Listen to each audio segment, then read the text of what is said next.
आज हम states of matter में गैसेस लॉ को ही कंटिन्यू करते हुए पढ़ेंगे next law. So as you know, we are discussing about the gas laws और गैस लॉ में ही हम पढ़ने वाले हैं third law, that is Gay Lussac's law. Gay Lussac's law हम पढ़ेंगे और ये जो गे-लुसाक्स लॉ है इसे प्रेशर टेम्परेचर रिलेशनशिप भी बोला जाता है. और ये जो प्रेशर टेम्परेचर रिलेशनशिप है, गे-लुसाक्स लॉ है, this was given by Joseph Lewis. इसे मैं थोड़ा नीचे लिख देती हूँ क्योंकि थोड़ा सा नाम बड़ा है. So this law was given by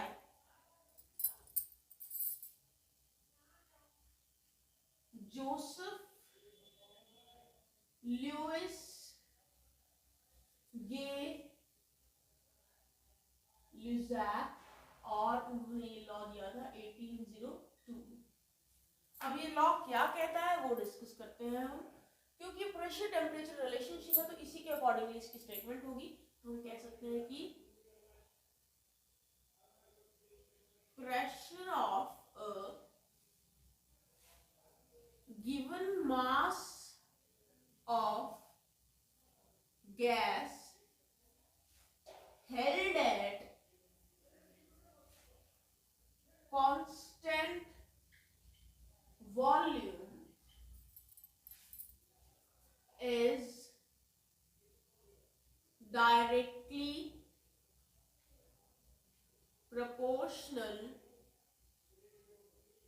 to the Kelvin temperature at constant volume. So discuss करते हैं जरा इस स्टेटमेंट को एक बार. जो प्रेशर होता है गैस का, गिवन मास ऑफ गैस मतलब कि मास गैस का फिक्स है. जो प्रेशर होता है गैस का जिसे हम कांस्टेंट वॉल्यूम में रखते हैं तो उस केस के अंदर प्रेशर डायरेक्टली प्रोपोर्शनल होगा टेम्परेचर के. और वॉल्यूम कांस्टेंट है तो यहाँ हमने लिख दिया तो यहाँ हमें दोबारा इस चीज को रिपीट करने की जरूरत नहीं है. तो हमारी स्टेटमेंट इतनी काफी. So pressure is directly proportional to temperature if mass of the gas and volume is constant. तो अगर इसे हम मैथमेटिकली लिखेंगे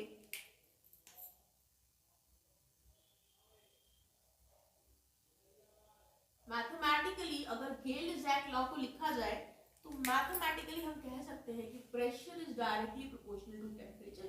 साइड में लिख दीजिए कांस्टेंट वॉल्यूम. वॉल्यूम कांस्टेंट है तो हम एक तरह से ये भी बोल सकते हैं कि P upon T is equal to constant.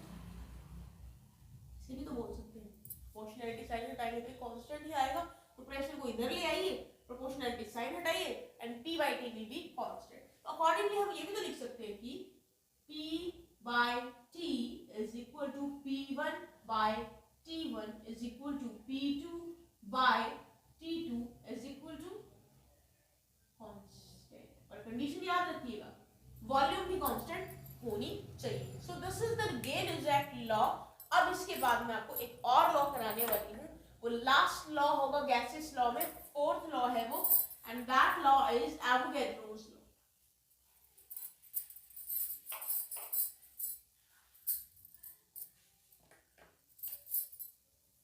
Fourth law हम करेंगे अब Avogadro's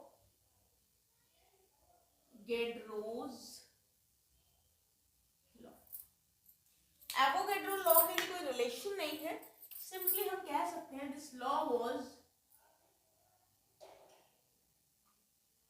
given by Amedeo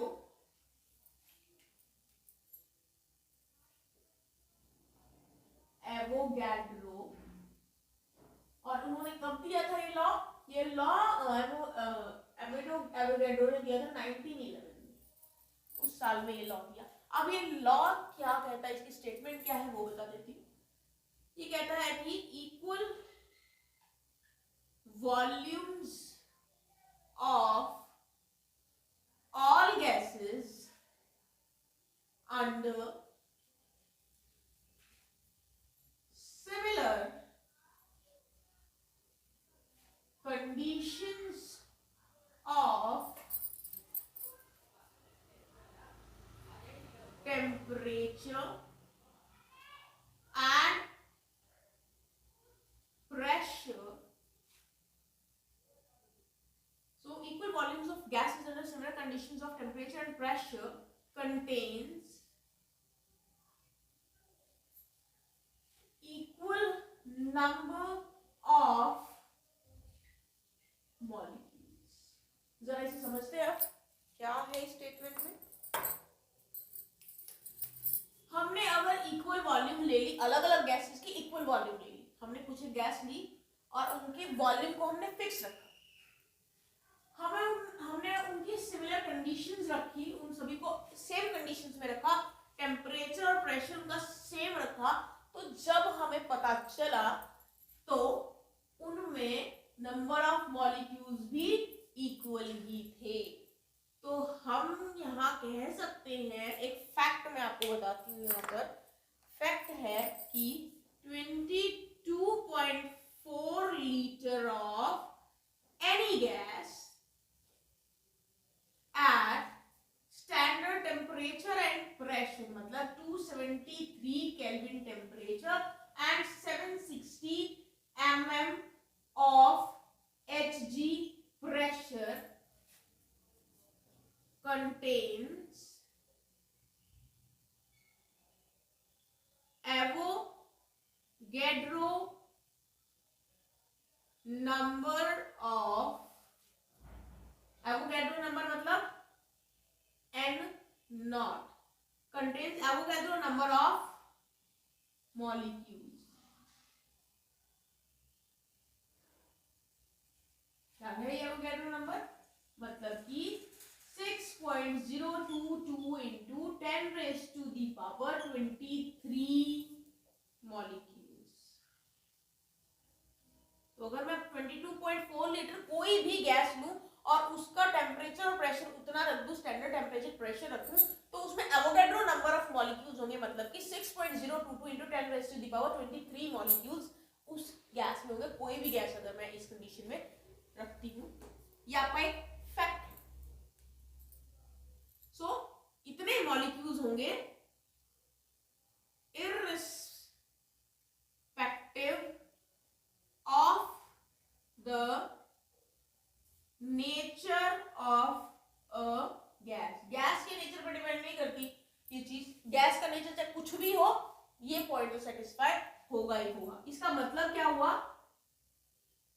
This means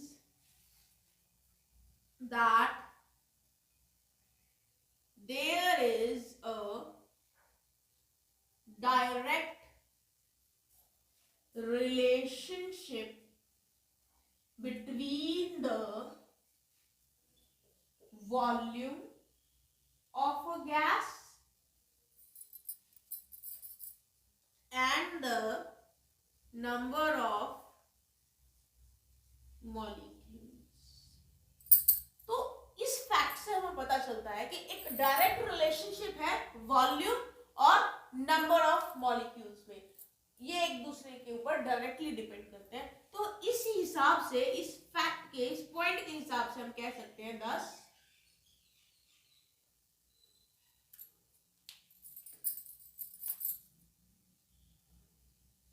volume of gas V is directly proportional to number of molecules N at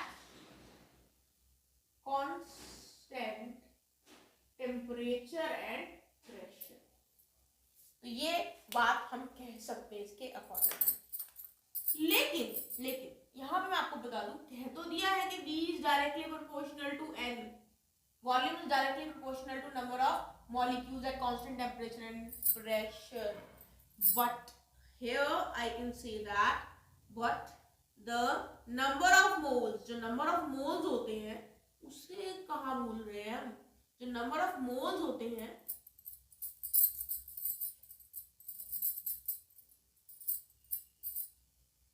number of moles, जिसे हम small n से represent करते हैं, जो number of moles of the gas are related to the number of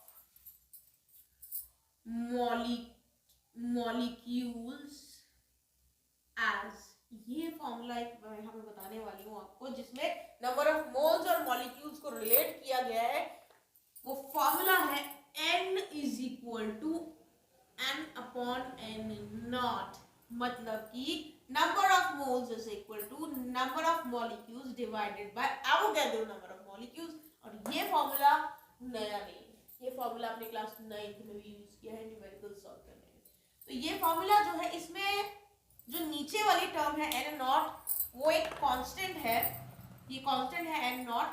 तो इस constant को ध्यान में रखते हुए मैं कह सकती हूँ कि जो नंबर ऑफ मोल्स है वो डायरेक्टली प्रोपोर्शनल है नंबर ऑफ मॉलिक्यूल से। Hence I also can say that hence volume is also directly proportional to number of moles, क्योंकि वॉल्यूम नंबर ऑफ मॉलिक्यूल से रिलेटेड है और number of molecules directly related है number of moles से, तो accordingly volume भी number of moles से directly relate कर जाएगा। सो ये आपका एवोगैड्रो लॉ हो गया। यहाँ हमारे जो लॉज है वो कंप्लीट हो गए, चारों के चारों लॉज हमने पढ़ लिए हैं, Boyle's law, Charles law, Gay Lussac law and the last one Avogadro law. अब इसके करने के बाद हम करने वाले हैं कंबाइंड गैस इक्वेशन, जिसे हम बोलते हैं ideal gas equation. Gas laws हमारे कंप्लीट हो चुके हैं। Now we are going to discuss the combined gas equation, जिसे हम आइडियल गैस इक्वेशन भी बोलते हैं। कंबाइंड गैस इक्वेशन और आइडियल गैस इक्वेशन क्या होती है ये इक्वेशन, पहले मैं आपको ये बता दूं। The equation which gives the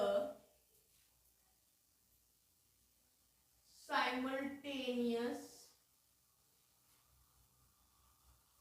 effect of pressure and temperature on the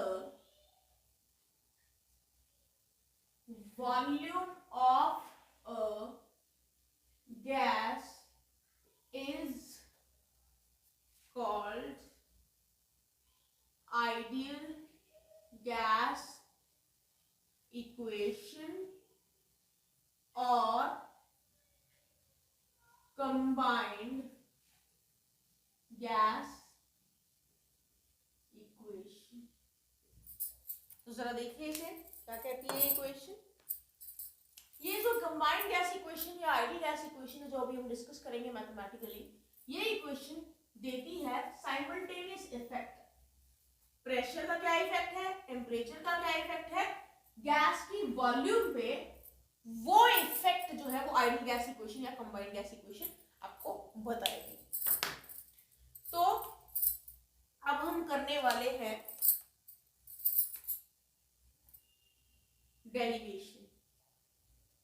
derivation of ideal gas equation या कंबाइंड गैस इक्वेशन हम बोल सकते हैं।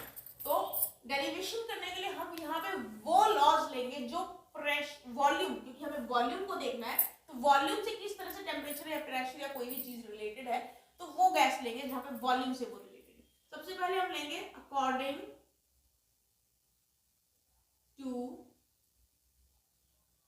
Boyle's law. बॉयल्स लॉ के accordingly volume is direct inversely proportional to pressure, और यहां पे रहेंगे कांस्टेंट टेम्परेचर और नंबर ऑफ मोल्स। फिर नेक्स्ट हम लेंगे according to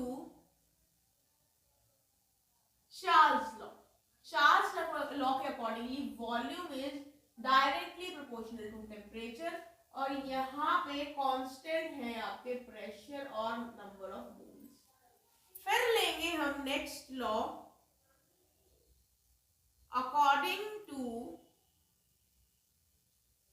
Avogadro's law. Avogadro law के accordingly volume is directly proportional to number of moles, और यहाँ पे कांस्टेंट रहेंगे टेम्परेचर और प्रेशर। तो ये तीन लॉज है जिसमें वॉल्यूम को रिलेट किया गया है प्रेशर, टेम्परेचर या नंबर ऑफ मोल से। अब इन सभी लॉज को हम कंबाइन कर देंगे by combining the three laws. इन लॉज को कंबाइन करेंगे तो हमारे पास आ जाएगा volume is directly proportional to N T by T, या फिर मैं इसे ऐसे भी लिख सकती हूँ कि PV is directly proportional to NT। Proportionality का साइन हटाते हैं, तो प्रोपोर्शनैलिटी साइन हटाएंगे हम प्रोपोर्शनैलिटी का, तो हमारे पास आ जाएगा PV is equal to NRT। ये जो PV is equal to NRT है, ये है हमारी आइडियल गैस इक्वेशन, जहां पर आपका R जो है ये है यूनिवर्सल गैस कांस्टेंट। तो इस तरीके से आप डिराइव करेंगे आइडियल गैस इक्वेशन। बहुत ही इजी है, अगर आपको ये इक्वेशन आती है तो इजीली आप इसको डिराइव कर सकते हैं। अब हमारे पास यहाँ पे आ जाता है यूनिवर्सल गैस कांस्टेंट R, जिसके बारे में हम डिस्कस करने वाले हैं।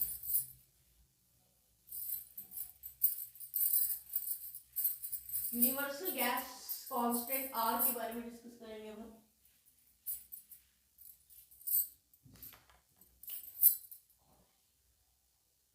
Universal gas constant that is R।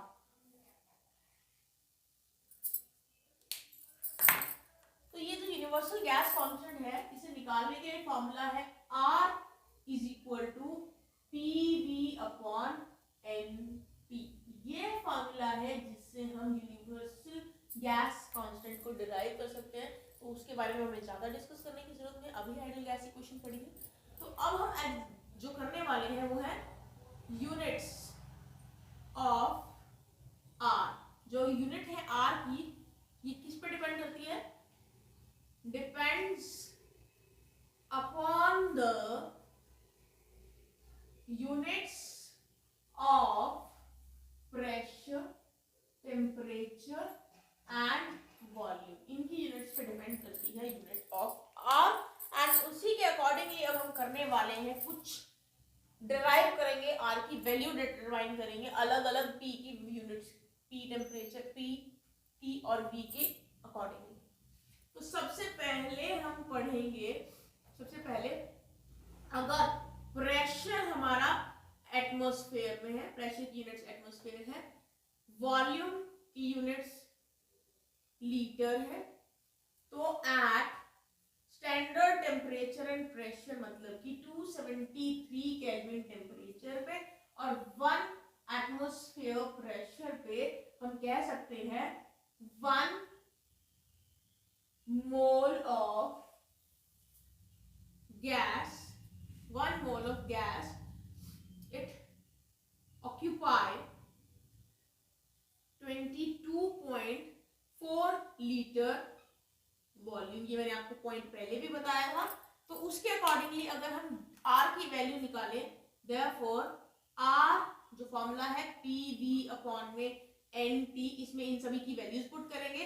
P की वैल्यू है 1 एटमॉस्फेयर लिखा हुआ है, इनटू में वॉल्यूम आ गई ये 22.4 litre upon number of moles हमने 1 मोल ही लिया है, और टेम्परेचर कितना है 273 केल्विन। तो इसके अकॉर्डिंगली जो आपकी R की वैल्यू आती है वो आएगी 0.0821 और यूनिट्स क्या आएंगी लीटर। देखिए एटमॉस्फेयर ये ऊपर है, देखिए, एंड देन केल्विन इनवर्स के नीचे है, ऐसे ही मोल इनवर्स वो भी नीचे है। तो ये आ गई आपकी R की वैल्यू प्लस यूनिट्स जो डिपेंड करती है प्रेशर, टेम्परेचर और वॉल्यूम की यूनिट्स पे। ऐसे ही हम नेक्स्ट करने वाले हैं, दूसरा करेंगे जिसमें प्रेशर की यूनिट्स है एटमॉस्फेयर, वॉल्यूम की यूनिट्स है सेंटीमीटर क्यूब। नाउ ऐसा होने पे अंडर ये यूनिट्स होने पे अंडर दीज कंडीशन, ये जो कंडीशंस दी गई है, under these conditions 1 mole of gas occupy, 1 mole of gas जो होगी वो ऑक्यूपाई करेगी 400 सेंटीमीटर क्यूब वॉल्यूम, राइट। और यहाँ पे टेम्परेचर वही 273 केल्विन ही रहेगा और नंबर ऑफ मोल्स 1 मोल रहेगा। ये तो हम हर जगह कॉमन ही रखेंगे। तो उसके अकॉर्डिंगली, इन कंडीशंस के अकॉर्डिंगली R क्या होगा, फॉर्मूला सेम है, वैल्यू सीधा पुट कर देते हैं।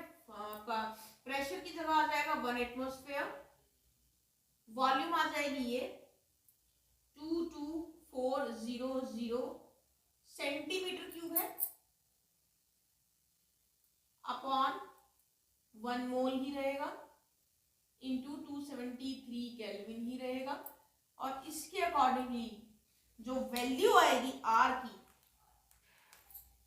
वो आएगी 82.1 centimetre cube, ATM, kelvin inverse, mole inverse. तो ये आ गई आपकी R की वैल्यू प्लस यूनिट। थोड़ी और कंडीशंस चेंज करते हैं। अगर हमारा प्रेशर गिवन है बार में, वॉल्यूम गिवन है डेसीमीटर क्यूब में, हमारे नंबर ऑफ मोल्स है 1 मोल, तो गैस ऑक्यूपाई करती है 22.7 decimetre cube volume at 273 kelvin temperature. Accordingly R की वैल्यू निकालेंगे, R is equal to pressure होगा 1 बार, वॉल्यूम होगी 22.7 डेसीमीटर क्यूब,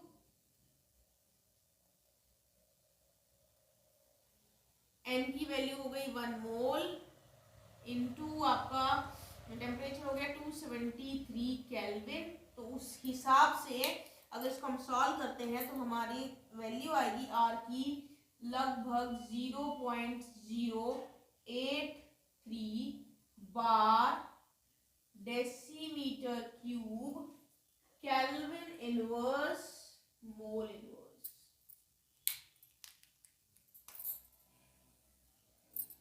मैंने आपको 3 बता दिए। अब मैं आपको CGS और SI यूनिट्स के अकॉर्डिंगली क्या वैल्यूज रहेगी वो बताऊंगी।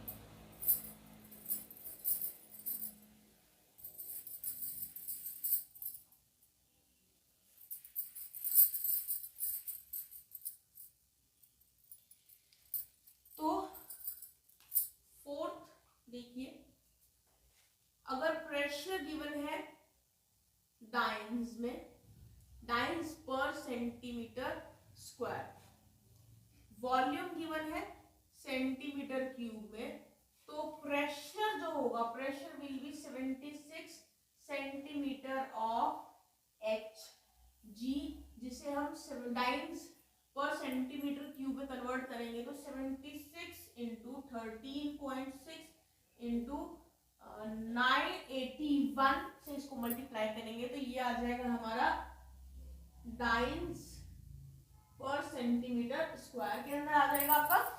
ये आपके प्रेशर की वैल्यू आ गई। वॉल्यूम इस केस में हमारी होगी लगभग 22400, क्योंकि यूनिट सेंटीमीटर क्यूब है तो सेंटीमीटर क्यूब वॉल्यूम आ जाएगी। तो इन वैल्यूज को ध्यान में रखते हुए हम निकालेंगे आर की value. Therefore R will be equal to, pressure आपका आ जाएगा 76 into 13.6 into 981 dynes per centimetre square into आपका आ जाएगा volume 22400 centimetre cube divided by, आप लेंगे यहाँ पे 1 मोल एंड 273 केल्विन टेम्परेचर लेंगे। तो इसको जब हम सॉल्व करेंगे तो सॉल्व करने पे हमारे पास आ जाएगा 8.314 into 10 raise to the power 7 dynes centimetre kelvin inverse mole inverse. मैं आपको एक चीज और बता दूं, जो डाइन्स होते हैं, डाइन्स सेंटीमीटर को हम ओग भी बोलते हैं। तो अकॉर्डिंगली हम इसको ऐसे भी लिख सकते हैं, is equal to 8.314 into 10 raise to the power 7 erg kelvin inverse mole inverse. तो ये जो यूनिट है आपकी, ये है आपकी CGS यूनिट्स के अकॉर्डिंग।